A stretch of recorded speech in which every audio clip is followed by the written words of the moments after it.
My parents gave my entire inheritance to my golden child, sister. Years later, a family secret revealed why they always favored her. I'm Jake, a 28-year-old guy from a family where favoritism has always been the norm. My older sister, Denise, 32F, has been the golden child since we were kids. Our parents, especially our mom, always made excuses for her behavior and gave her special treatment. Growing up in our suburban home, Denise and I shared a room until I was 10. Even then, the differences in how we were treated were obvious. Denise's side of the room was always cluttered with toys, clothes, and whatever else she wanted. If I complained about the mess, I was told to be more understanding.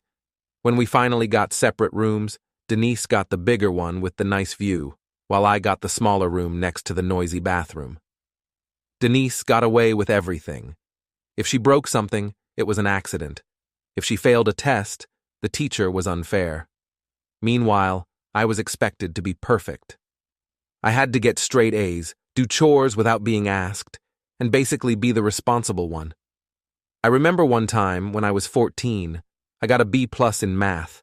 My parents grounded me for a month and took away my video games. That same year, Denise failed 3 classes, and they rewarded her with a new phone for trying her best. This pattern continued into our high school years. Denise was popular, always invited to parties and hanging out with the cool kids. Our parents let her stay out late, gave her a generous allowance, and even bought her a car when she turned 16. I, on the other hand, had to work a part-time job at the local grocery store to save up for my first beat-up car. When I asked why Denise got a car for free, my mom said, "Denise needs more support to build her confidence." It was always some excuse like that. The favoritism became even more apparent when it came time for college. Denise got into a party school with a mediocre academic reputation, and our parents were thrilled. They paid for everything: tuition, room and board, even a monthly fun budget for parties and clothes. I worked hard and got a scholarship to a good state school, but it only covered tuition. When I asked for help with living expenses, my dad said, "You're smart, you'll figure it out." I ended up working 2 part-time jobs on top of my full course load just to make ends meet. Denise dropped out of college after partying too hard for 2 years. Our parents paid off her student loans and let her move back home. I worked my way through school, graduated with honors, and got a decent job in marketing. When I moved into my first apartment, I had to scrimp and save for months to afford secondhand furniture. Denise, meanwhile, was given our parents' old furniture when they redecorated the house. A few years ago, our grandmother passed away. She was always the one person in the family who seemed to see through the favoritism. She'd slip me extra birthday money or call just to check in on me. When she died, it hit me hard. She left behind a substantial inheritance, which was to be split equally between Denise and me. The money was put into a trust, managed by our parents, until we both turned 30. I was excited about the inheritance. I had plans to use it as a down payment on a house and maybe start my own business someday. I'd always dreamed of opening my own marketing agency, specializing in helping small local businesses. The inheritance would have given me the financial security to take that risk. Denise, on the other hand, saw it as a way to fund her lavish lifestyle. She's always been into designer clothes, expensive trips, and fancy restaurants. Even when she was unemployed and living at home, she'd somehow always have the latest iPhone and a closet full of new clothes. Last month, I turned 30 and went to my parents to discuss accessing my share of the inheritance. That's when I found out the shocking truth. There was no money left. Denise had somehow convinced our parents to give her access to the entire trust fund early. She'd blown through both her share and mine in less than 2 years. I was devastated and furious. I confronted Denise, but she just shrugged it off. She was lounging by our parents' pool, scrolling through her phone, when I asked her how she could do this to me. She barely looked up as she said she needed the money more than I did because I had a stable job. She even had the audacity to suggest I should be happy for her because she got to live her best life with the money. When I turned to our parents for support, they defended Denise. We were sitting in their living room, The same room where family photos covered the walls, mostly of Denise's achievements and milestones. My mom, wringing her hands, said I was being selfish and that family should support each other. My dad, not meeting my eyes, mumbled something about how Denise had big plans for the money. My mom even suggested I give Denise more time to pay me back, as if that was ever going to happen. I couldn't believe it. My own family had stolen from me, and they were acting like I was the bad guy for being upset about it. The inheritance wasn't just money to me. It represented my grandmother's love and her desire to set us up for the future. I remembered all the times Grandma had told me how proud she was of me for working hard and making my own way. Denise had squandered that without a second thought. I've decided to take legal action. I've consulted a lawyer who specializes in estate law, and she believes I have a strong case against both Denise and my parents for mismanaging the trust. When I told my family about the lawsuit, all hell broke loose. Denise screamed at me, calling me a selfish jerk who was trying to ruin her life. My mom cried and pleaded, saying I was tearing the family apart. My dad just looked disappointed, like he always does when I don't fall in line with their wishes. The whole situation has made me reevaluate my relationship with my family. I've always known about the favoritism, but I never thought they'd go this far. It's like they don't see me as a real person with hopes and dreams, just a backup plan for when Denise inevitably screws up again. I'm not sure what's going to happen next. The lawsuit is moving forward, but it's going to be a long and difficult process. My parents are trying to guilt me into dropping it, saying it will tear the family apart. But as far as I'm concerned, they already did that when they stole my inheritance.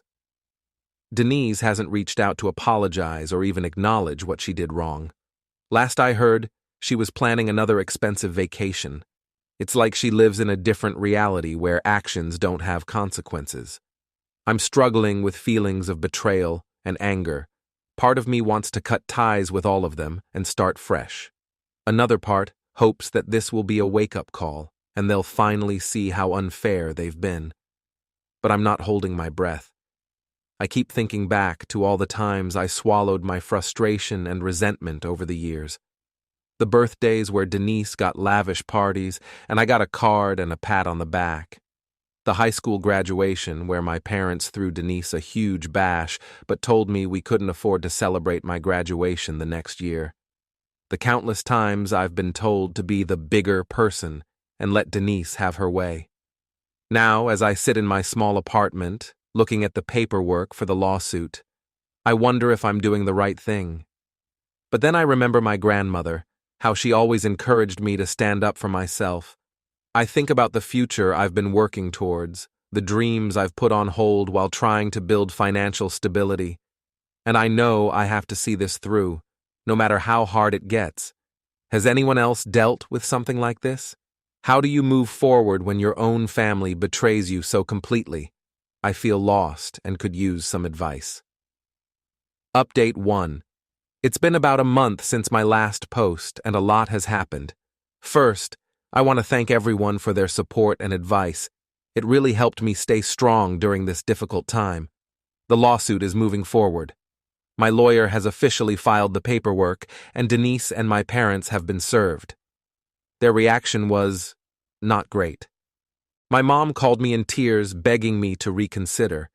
She kept saying that Denise was going through a rough patch and needed our support. Apparently, Denise's boyfriend broke up with her right after their lavish vacation, the one she took with my money, and she's been too depressed to look for a job. I stood my ground and told my mom that Denise's personal problems don't excuse theft. I also pointed out that if they had treated us equally all along, maybe Denise would have learned to stand on her own 2 feet by now. Mom didn't like that and hung up on me. My dad's reaction was different. He showed up at my apartment unannounced, looking more serious than I've ever seen him. He admitted that they had made mistakes in raising us, but he still tried to defend their actions. According to him, they gave Denise the money because she needed it more, and they truly believed she would pay it back. When I asked how they thought she'd pay back that much money when she's never held a job for more than a few months, he didn't have an answer. The conversation with my dad made me realize something.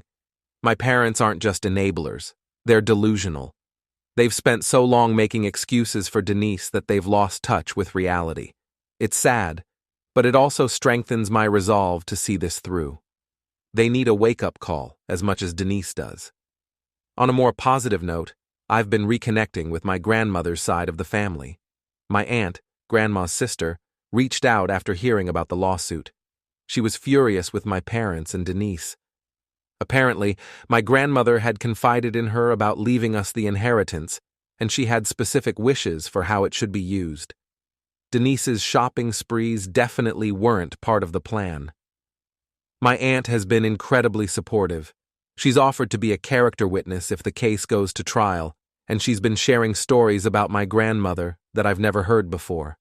It's bittersweet. I'm learning more about my grandmother, but it's also highlighting how much Denise's actions have disrespected her memory.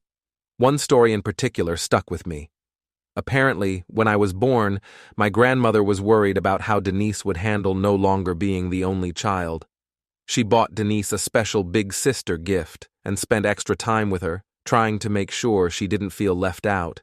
It's ironic that she was so concerned about favoritism going the other way, when it turned out Denise would be the favored one all along.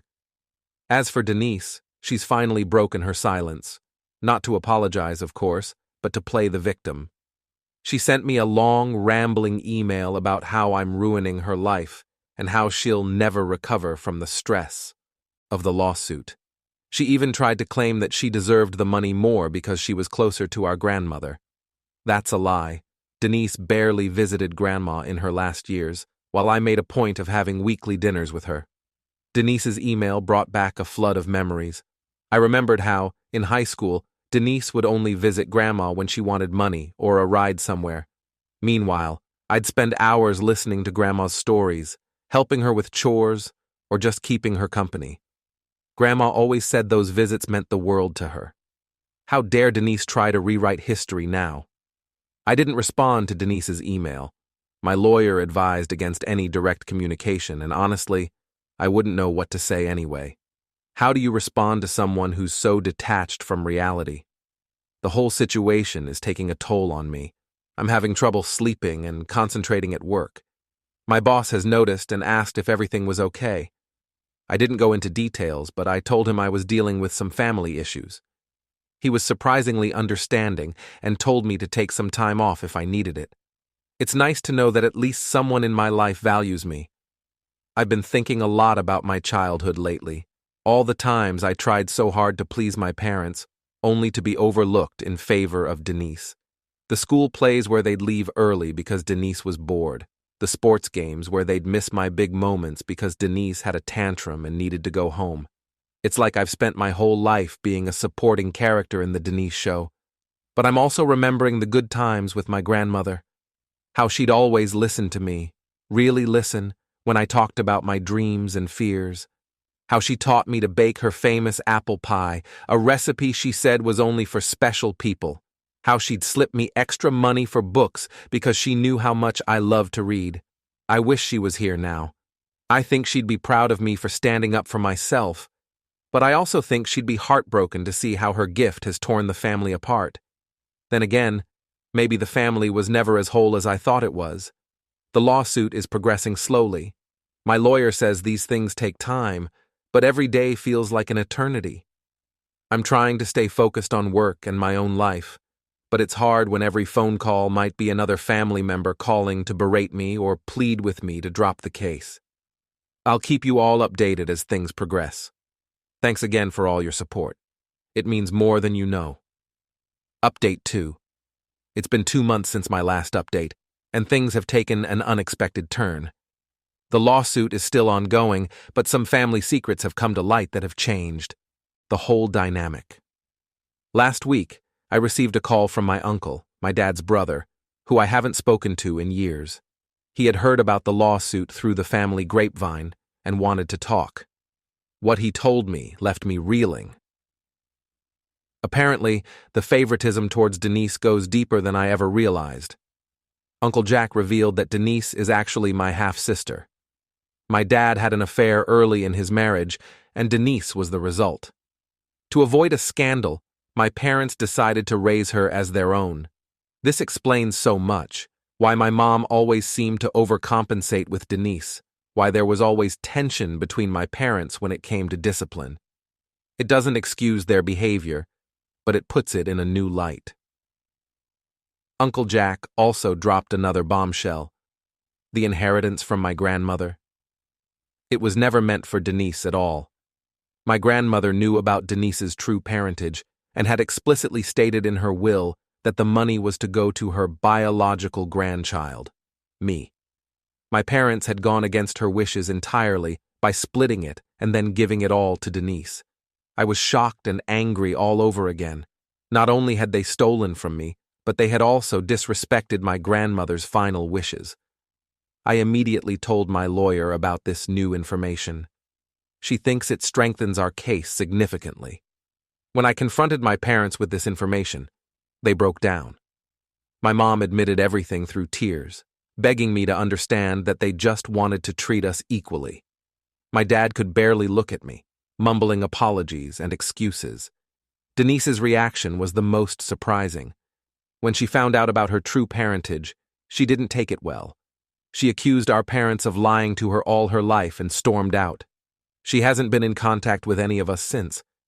I'm still processing all of this. On one hand, I feel vindicated. All those years of feeling like an outsider in my own family suddenly make sense. On the other hand, I'm grieving for the family I thought I had. The revelation has brought up a lot of old memories. I remember a time when I was about 12 and I overheard my parents arguing late at night. My mom was saying something about your mistake and how she couldn't keep pretending. I never understood what that meant until now. I also recalled a conversation with my grandmother shortly before she passed. She had looked at me so intently and said, "Jake, you're more like me than you know. Don't ever let anyone make you feel less than." At the time, I thought she was just being encouraging. Now I wonder if she was trying to tell me something more. The lawsuit is still moving forward, but now it's not just about the money. It's about honoring my grandmother's wishes and finally bringing the truth to light. My lawyer is confident that we'll win, especially with this new evidence. I've been spending a lot of time with Uncle Jack lately. He's been filling in some of the blanks from my childhood. Apparently, he always felt uncomfortable with how Denise was treated compared to me, but my parents shut him down whenever he tried to bring it up. He's apologized for not doing more, but honestly, I'm just grateful to have someone in the family on my side. I'm taking it one day at a time. Some days I'm angry, some days I'm sad. But mostly, I'm determined to see this through and finally start building a life free from my family's lies and manipulation. Update 3. It's been 6 months since my last update, and I'm finally ready to share how everything turned out. The lawsuit has been settled, and the truth has come out in ways I never expected. First, the legal stuff. With the new evidence about my grandmother's will and Denise's parentage, my lawyer was able to negotiate a settlement. My parents and Denise agreed to pay back the full amount of my inheritance, plus interest. They're selling their house to cover it, which feels like karma in a way. But the money almost seems secondary now compared to everything else that's happened. The revelations about our family have had far-reaching consequences. Denise, after her initial outburst, fell into a deep depression. She finally sought professional help and has been diagnosed with narcissistic personality disorder. She's in therapy now, trying to come to terms with her identity and her actions. We're not close, and probably never will be, but she did reach out to apologize. It was the first time I've ever heard her take responsibility for anything. The apology was awkward and stilted, but it felt genuine. She admitted that she had always known, on some level, that her behavior was wrong. She talked about feeling constant pressure to be perfect, to justify the favoritism she received. It doesn't excuse what she did, but it helped me understand her a little better. My parents are devastated. The truth coming out has shattered their carefully constructed facade. They've lost friends and the respect of extended family members who are disgusted by their actions. Dad has moved out, and they're talking about divorce. I had a long, difficult conversation with them last week. Mom cried through most of it, repeating over and over that they thought they were doing the right thing. Dad was quiet, but he finally admitted that their favoritism towards Denise was driven by guilt over her true parentage. They thought if they gave her everything, it would make up for the lie they were living. It's hard to forgive them, but I'm trying to understand. They made terrible choices, but I can see now that those choices were driven by fear and misguided love. It doesn't make it right, but it makes it human. As for me, I'm doing better than I have in years. With the inheritance restored, I've put a down payment on a small house. I'm also using some of the money to start my own marketing consultancy, something I've dreamed of for years. It feels surreal to finally have the resources to pursue my goals. More importantly, I've been working on building healthier relationships. I've grown closer to Uncle Jack and his family, who have been incredibly supportive throughout this ordeal. I'm also reconnecting with friends I had drifted away from during all the family drama. Last weekend, I had dinner with my old college roommate, Tim. We used to be inseparable, but we lost touch after graduation. Catching up with him made me realize how much I'd isolated myself over the years, always putting my family's needs before my own. It felt good to just hang out and be myself, without any family expectations weighing me down. Looking back, I can see how dysfunctional our family dynamic was all along. It's sad, but I'm grateful that the truth finally came out. It's given me the chance to break free from toxic patterns and start building the life I want. I'm not sure what the future holds for my relationship with my parents or Denise. For now, I'm keeping my distance and focusing on healing. Maybe someday we can have a healthier relationship, but I'm not counting on it. Yesterday, I visited my grandmother's grave for the first time since all this happened. I brought her favorite flowers and spent some time just talking to her. I told her about the business I'm starting, about the house I bought. I thanked her for believing in me, for seeing me when no one else did. It was cathartic in a way I didn't expect. As I was leaving the cemetery, I ran into my aunt, my grandmother's sister. She gave me a long hug and told me how proud my grandmother would be of me. We ended up going for coffee and talking for hours. It felt like rediscovering a part of my family I never knew I had. I'm taking things one day at a time. Some days are harder than others, but overall, I feel like I'm finally on the right path. I'm learning to put myself first, to set boundaries, to believe in my own worth. It's a process, but I'm getting there. Thank you to everyone who supported me through this journey. Your advice and encouragement helped me stay strong when I wanted to give up. If there's one thing I've learned from all this, it's the importance of standing up for yourself, even when it's hard. Sometimes, it's the only way to create positive change.